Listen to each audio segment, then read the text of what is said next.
ओ फातिमा पुत्र, मैं काम ते जा रहा वां। अब्बा जी पूरा साल सब्जियां खा खा के थक गए हैं। आज ते बकरा ईद है, कोई गोश्त लेंदे आना।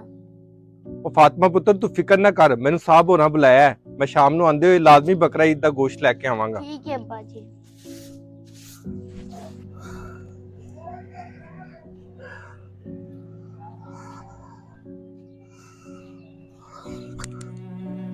यार गोश्त का इंतजाम तो नहीं होया।